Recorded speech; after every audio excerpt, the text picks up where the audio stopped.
Et si, au fond, l'attaque des Titans ne parlait ni de guerre, ni de haine, ni de liberté, mais simplement d'un amour blessé? Bon, je vais vous faire une confidence, je n'ai pas vu ce manga à sa sortie. Je ne l'ai vu que récemment. Et la fin m'a surpris, la fin m'a agréablement surpris. Parce que pour moi, la fin parle d'amour. Moi, c'est Chandra et je parle de philosophie amoureuse.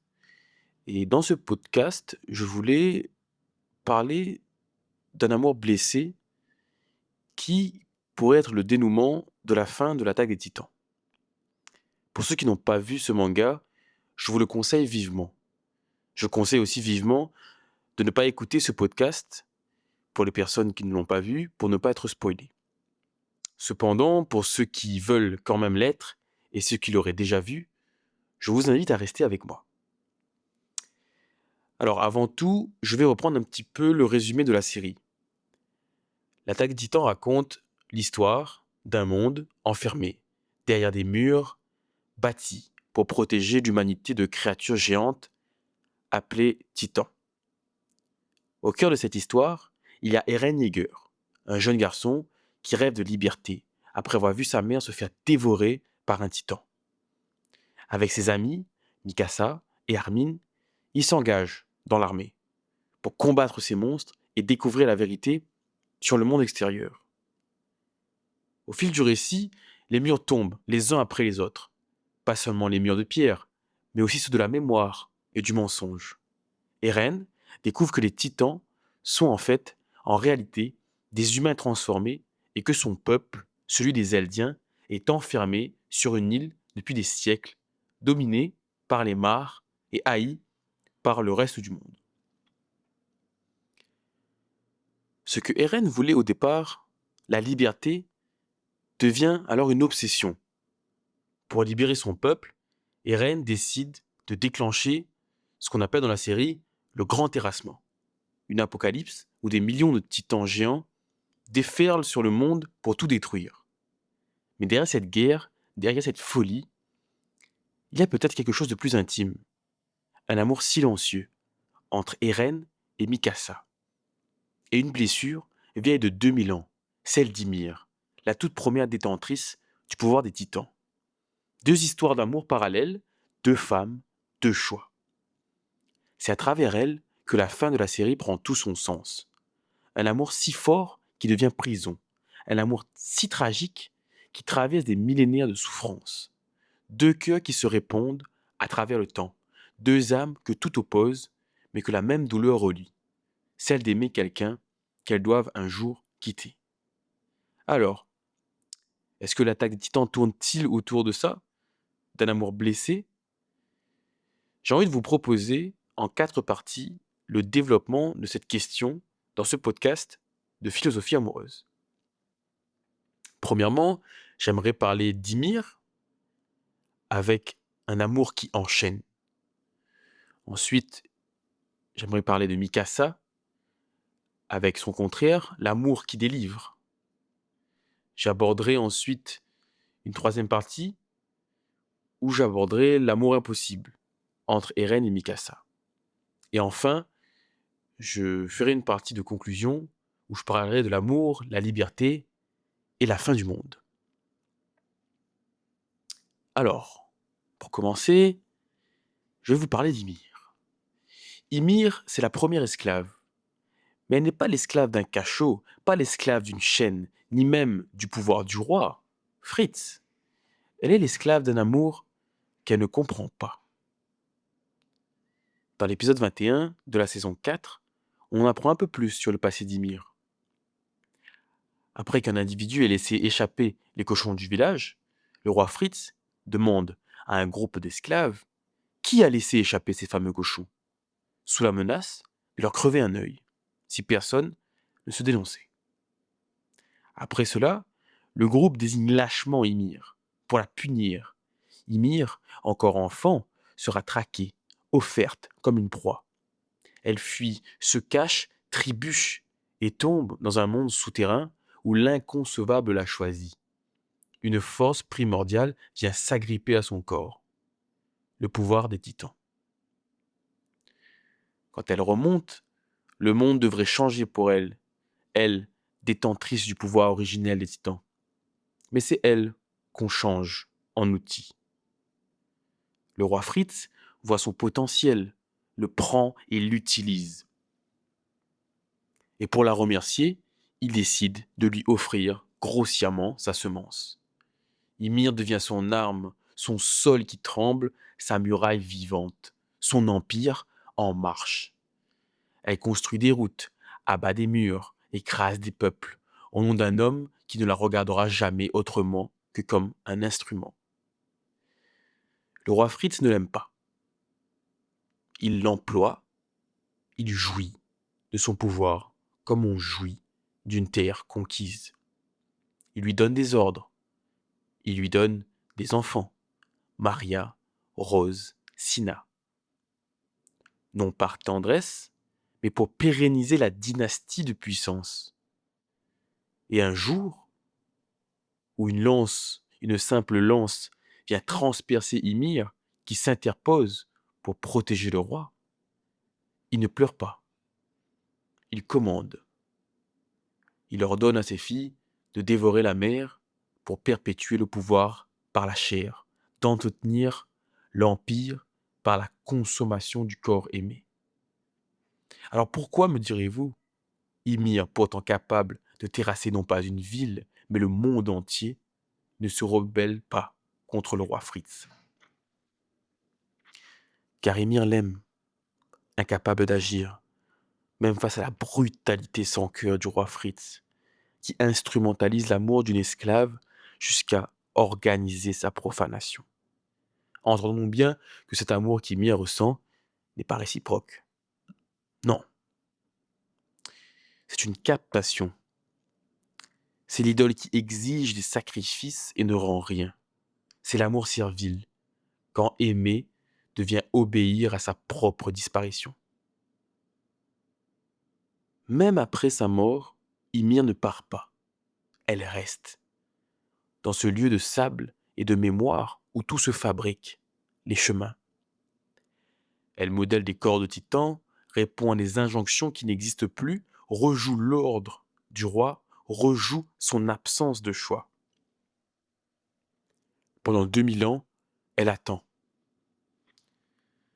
Elle attend. Elle n'attend pas le pardon de Fritz. Il n'existe pas. Elle n'attend pas non plus un sauveur. Il n'existe pas non plus. Elle attend une preuve que quelque part, une preuve qu'aimer puisse ne pas signifier se nier, que l'amour ne soit ni soumission, ni idole, ni ravage. Elle attend une femme capable d'un autre geste. Et cette femme n'est autre que Mikasa. Ymir n'a pas pu se retourner contre celui qu'elle aimait. Son amour était muet, saturé de peur, pétrifié par la dette. Chez Mikasa, Ymir reconnaît la même intensité. Un amour total, sans parole, pour Eren.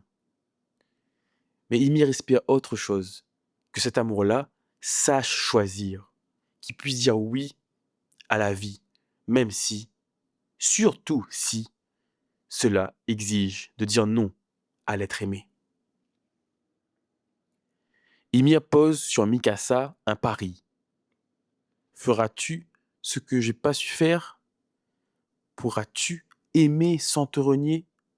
Pourras-tu briser ce qui tient, ce qui me tient enchaîné depuis 2000 ans? L'idée qu'aimer, c'est se sacrifier à l'autre jusqu'à disparaître. Philosophiquement, on peut dire qu'Ymir est prise dans un amour idolâtre. Quand on parle d'amour idolâtre, on parle d'un amour qui se transforme en adoration, au point que l'autre devient une divinité. Ymir ne voit plus Fritz comme un homme, elle le voit comme un absolu, comme la source de son existence. Elle ne se demande plus si son amour est juste ou sain. Elle ne pense même plus à elle-même. Elle a remplacé la vérité de l'aimer, c'est-à-dire de voir Fritz tel qu'il est, cruel, humain, imparfait, par la toute-puissance de l'aimer, c'est-à-dire le voir comme un Dieu, un maître, et une raison de vivre. Et quand l'amour devient adoration absolue, il détruit au lieu de faire vivre. C'est ce qui se passe avec Ymir.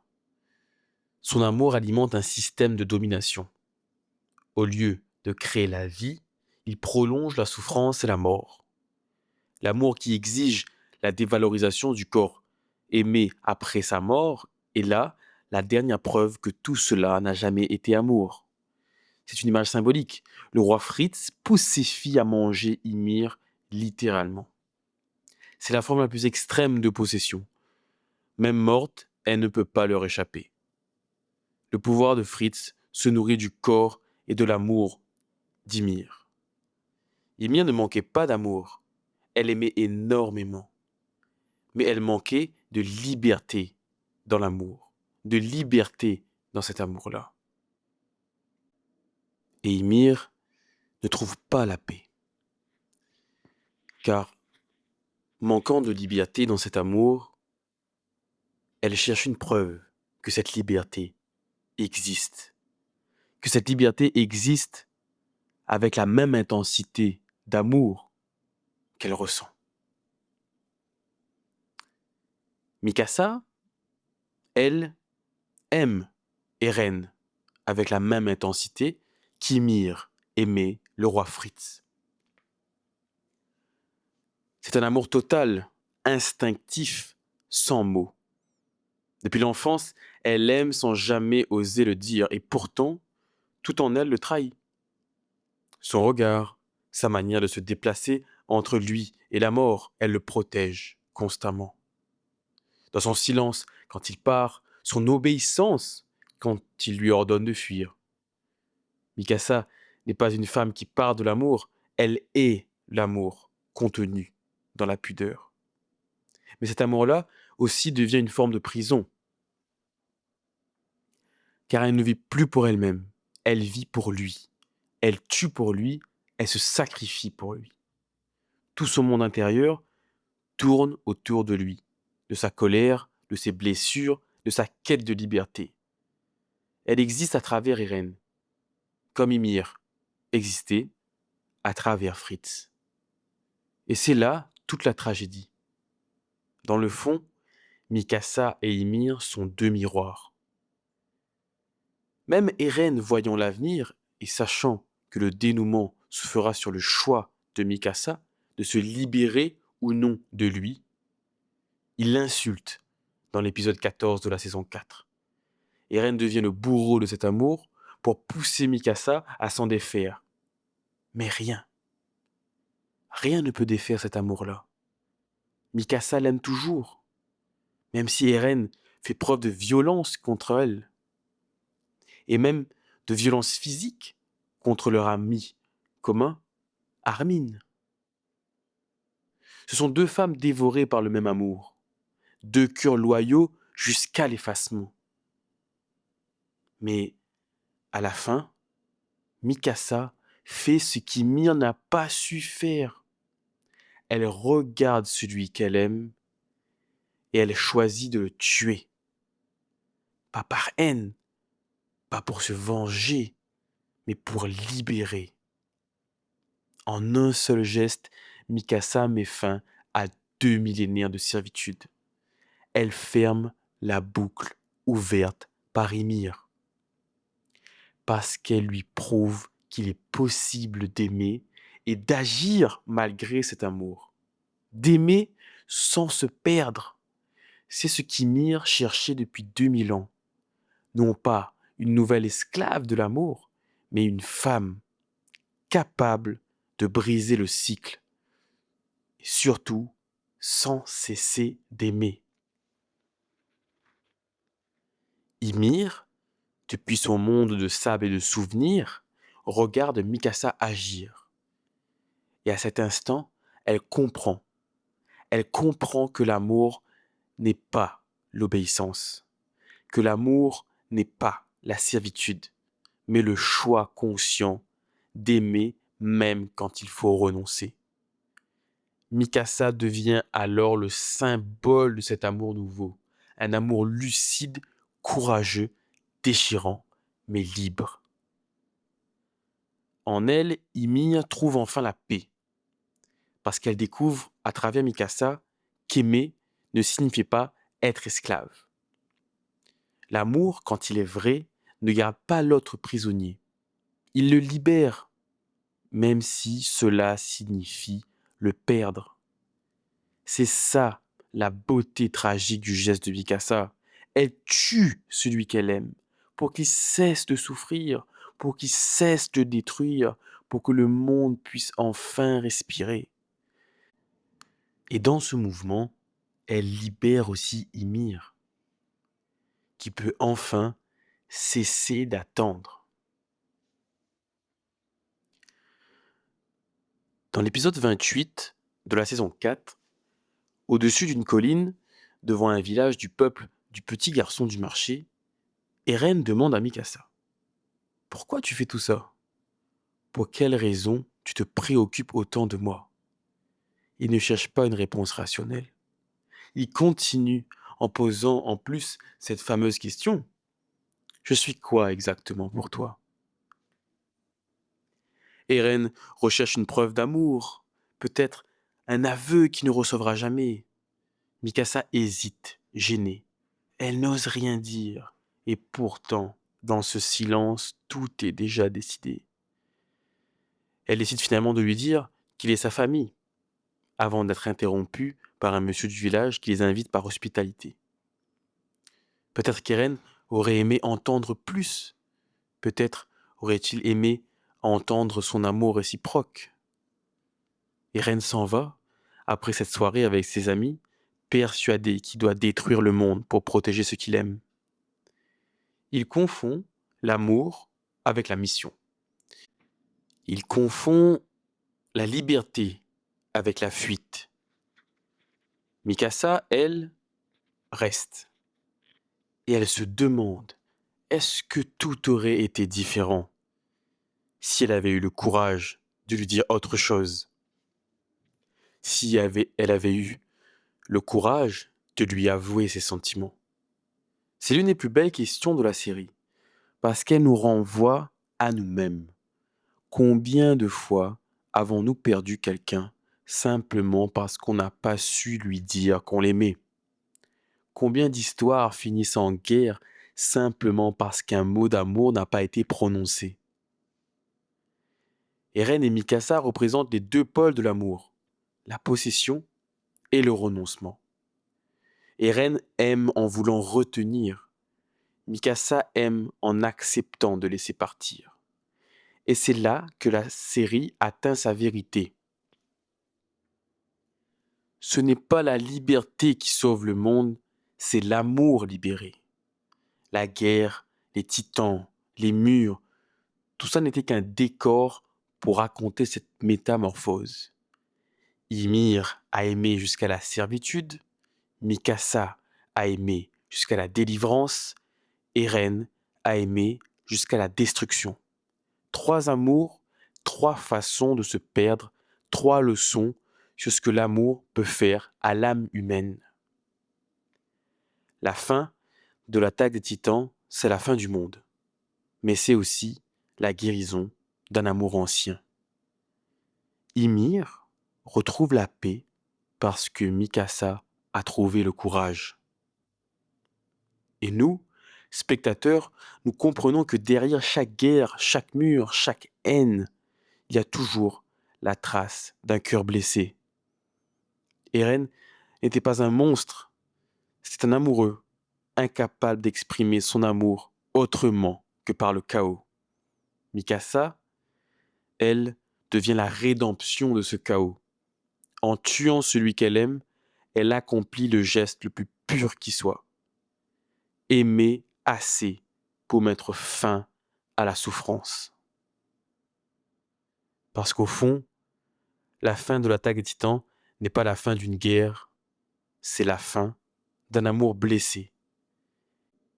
Et c'est peut-être là la plus belle fin qu'une histoire puisse offrir. Je vous remercie de votre attention. Merci d'être resté jusqu'au bout. Merci d'avoir écouté ma petite histoire. Comme je vous l'ai dit au début, j'ai pas pu regarder ce manga à sa sortie. Je l'ai vu que récemment et j'ai cru comprendre en surfant un peu sur le net que la fin n'avait pas plu à beaucoup. Et c'est quelque chose qui a titillé en moi parce que, justement, de mon point de vue, c'est la plus belle fin que l'histoire d'Attaque des Titans pourrait nous offrir. La plus belle morale, la plus belle leçon que derrière chaque guerre, il y a un cœur brisé, un amour blessé. Et peut-être que demain, si nous les hommes voulions arrêter toute guerre, peut-être qu'on devrait commencer à mieux s'aimer, mieux se comprendre, mieux communiquer sur notre amour, mieux communiquer sur notre amour qui a pu être blessé. Merci encore et je vous dis à bientôt pour un autre podcast de philosophie amoureuse.